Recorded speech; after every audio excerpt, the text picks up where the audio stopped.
এটা আমার বেশ কিছুদিন আগের ভিডিও। কোরবানির গরু কেনার জন্য একটু গ্রাম সাইডে গিয়েছিলাম গরু খোঁজার জন্য। তো সেখানে তোমাদের ভাইয়ার এক পরিচিত একজনের বাসায় কাঁঠালের গাছ ছিল। তো আমাদের জন্য একটা কাঁঠাল পেড়ে দিয়েছিল। তো প্রচুর আঠা বের হচ্ছিল। পাতা দিয়ে মুছে কাঁঠালটাকে একটু পরিষ্কার করে নিয়ে আমরা পলিথিনের মধ্যে করে নিয়ে এসেছিলাম।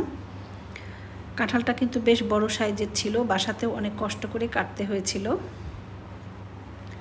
তো কাঁঠালটা কাটার পরে কিছু অংশ আমি পিস পিস করে রেখেছিলাম রান্না করে খাওয়ার জন্য, আর কিছু অংশ আমি ঠিক এভাবে কেটে নিয়েছিলাম। এই কাঁঠালটা ঠিক এভাবে কাটার পরে আমি লবণ হলুদ দিয়ে একটু ভাপিয়ে নিয়ে পানিটা ফেলে দিয়েছিলাম। এরপর একটা পাত্রে স্বাদমতো লবণ, হলুদের গুঁড়ো, মরিচের গুঁড়ো, আদা রসুনের পেস্ট, জিরা আর গরম মশলার গুঁড়ো দিয়ে একটু পানি দিয়ে ভালোভাবে মাখিয়ে নিয়েছিলাম। মশলাটাকে ভালোভাবে মিশিয়ে নেওয়ার পরে সেই স্টিম দিয়ে রাখা কাঁঠালগুলো মিশিয়ে নিয়েছিলাম। একটু ভালোভাবে মাখিয়ে নিতে হবে যেন কোনো অংশ মশলা ছাড়া না পড়ে।